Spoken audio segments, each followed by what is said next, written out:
शाम का वक्त था। मोहन और विष्णु कब्रिस्तान के विशाल लोहे के द्वार पर खड़े थे। भैया, हम यहाँ कब्रिस्तान के पास क्यों आए हैं? मोहन, तुम्हें इस कब्रिस्तान के अंदर जाना होगा, तभी हमारी किस्मत में लिखा दुख मिटेगा। नहीं भैया, मैं कभी इस जगह के अंदर नहीं जाऊंगा। अगर आप चलेंगे तो मैं भी चलूंगा। मैं नहीं जा सकता मोहन, मैं सिर्फ तुम्हें जाने को कह सकता हूँ। जो काम वहाँ है वो सिर्फ तुम ही कर सकते हो। क्या सच में कोई और रास्ता नहीं है भैया? अगर तू चाहता है कि मैं और तेरी भाभी जिंदा रहें तो तुझे इस कब्रिस्तान में जाना ही होगा।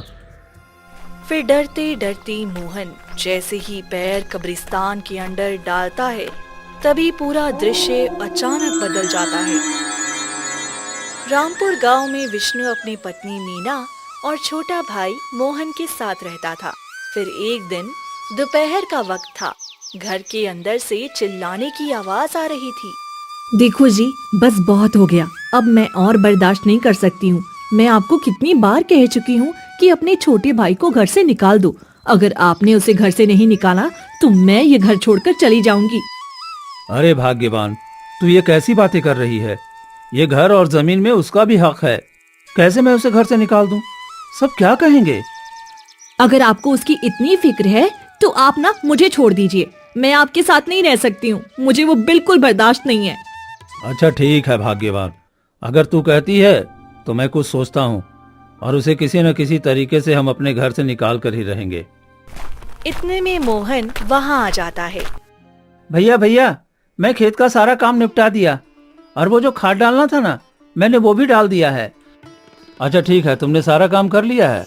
देख, घर का जलावन भी खत्म हो गया है, तो जाकर जंगल से लकड़ियां ला दे ताकि शाम का चूल्हा जल सके। ठीक है भैया, पर मुझे भी बहुत भूख लगी है। कुछ खाने को मिल जाता तो मैं चला जाता। घर में खाना खत्म है और वैसे भी जलावन नहीं था तो खाना कैसे बनता?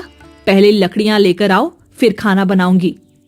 मोहन उदास होकर चल देता है। अरे, तुमने ये झूठ क्यों बोला? घर में खाना तो पूरे 4 लोगों का पड़ा है। मैं उसे एक वक्त का खाना भी नहीं देना चाहती हूँ। आपको इतनी फिक्र हो रही है तो आप खुद ही बनाकर उसे खिला लो। मीना गुस्से में चली जाती है। मुझे कुछ न कुछ करके मोहन को घर से निकालना ही होगा, तभी मेरे घर में सुख शांति बनी रहेगी।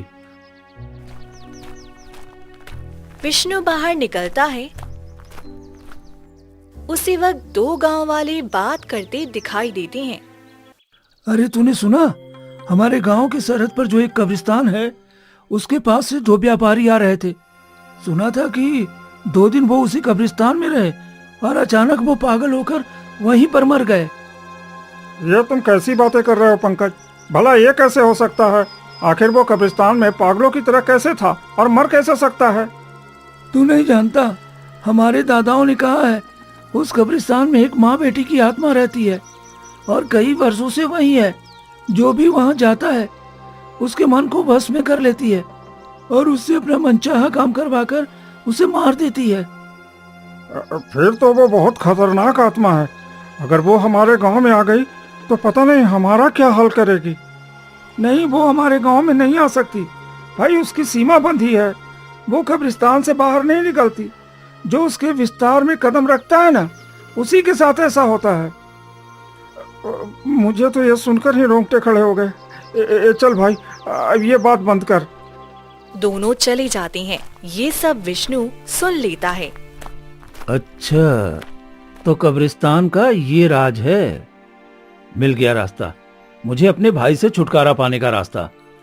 वो घर आ जाता है। वहीं दूसरी तरफ मोहन जंगल में लकड़ियां काट रहा होता है। तभी एक साधु वहाँ प्रकट हो जाता है। तो लकड़ी काट रहा है? अरे तेरी किस्मत अब बुरी तरह से बर्बाद होने वाली है। चला जा यहाँ से। अब क्या बोल रहे हैं साधु महाराज? मैं ठीक हूँ और मेरे भैया भाभी भी ठीक हैं। आपको क्या हो गया है? जिस भैया भाभी का नाम जप रहा है वही एक दिन तुझे मृत्यु के द्वार पर भेजेंगे। उन्हें त्याग दे और घर वापस कभी मत जा। नहीं, मेरे माता पिता तो बचपन में ही मर गए। भैया भाभी ही मेरे माँ बाप का प्यार दे रहे हैं। मैं उन्हें कभी नहीं छोड़ सकता हूँ। मोहन वहाँ से चला जाता है। इतना प्रेम करता है ये अपने भैया भाभी से, यही प्रेम इसके गले का फंदा बनेगा। मोहन घर लौट आता है।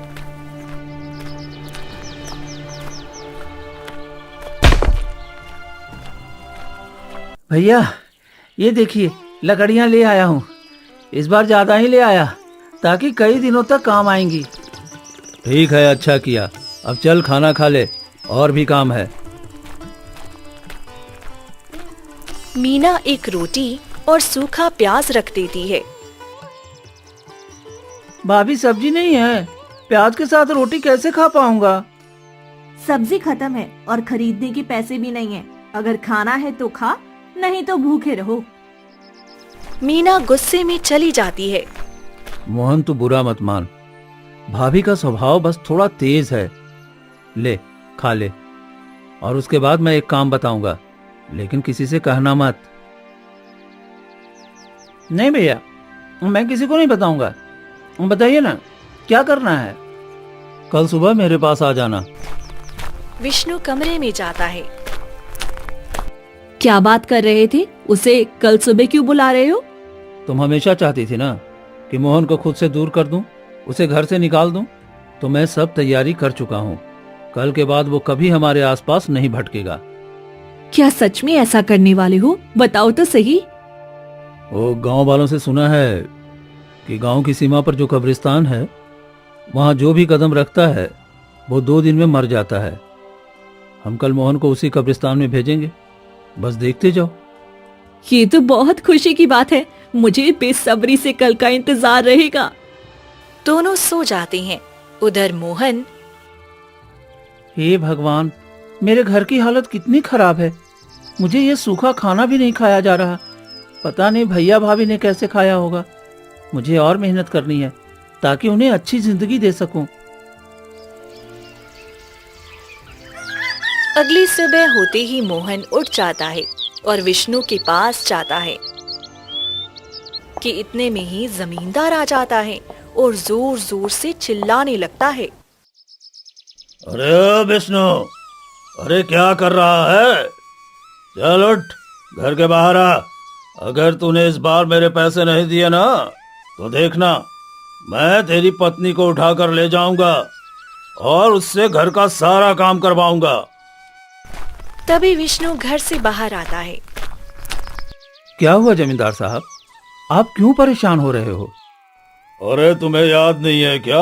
हाँ, तुमने पिछली बार मुझसे कर्ज लिया था और कहा था कि इस बार तुम फसल बेचकर मुझे सारा कर्ज चुका दोगे, लेकिन तुमने इस बार भी मेरा पैसा वापस नहीं दिया है। नहीं, ऐसा मत करिए, मैं आपके पैसे चुका दूंगा। बस हमें कुछ समय का मोहलत और दे दीजिए। मैं तुम्हें बस 2 दिन का और वक्त दे रहा हूँ। अगर 2 दिन के अंदर तुमने मेरे पैसे वापस नहीं किया तो देखना तुम्हारी पत्नी मेरी हवेली पर होगी। नहीं, आप ऐसा नहीं कर सकते हो। मेरी भाभी को आप नहीं ले जा सकते। मैं आपके सारे कर्ज चुकाऊंगा, चाहे इसके लिए मुझे जो भी करना पड़े। यही सही वक्त है।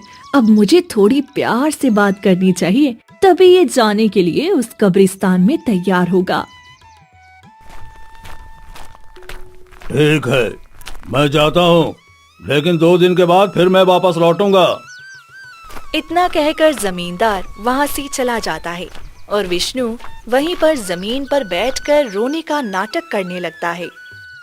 हे भगवान, मैं कैसा आदमी हूँ। मैं अपने ना भाई का ध्यान रख पा रहा हूँ, ना ही अपनी पत्नी का ध्यान रख पा रहा हूँ। मेरे जैसा नालायक पति होने और न होने से कोई फर्क ही नहीं पड़ता। हे भगवान, मुझे उठा ले भगवान, मुझे उठा ले। नहीं भैया, ये आप कैसी बातें कर रहे हैं? आपको कुछ नहीं होगा, मैं वो सारा पैसा चुका दूंगा। 2 दिन में हम वो पैसे कैसे चुकाएंगे? मुझे बचा लो मोहन, मैं जमींदार के साथ नहीं जाना चाहती हूँ। मुझे नहीं जाना है, मेरी रक्षा करो। मैं क्या करूं भैया? अगर कोई उपाय है तो बताइए, मैं वो करने के लिए तैयार हूं। भाई, मुझे एक चीज का पता चला है। हमारे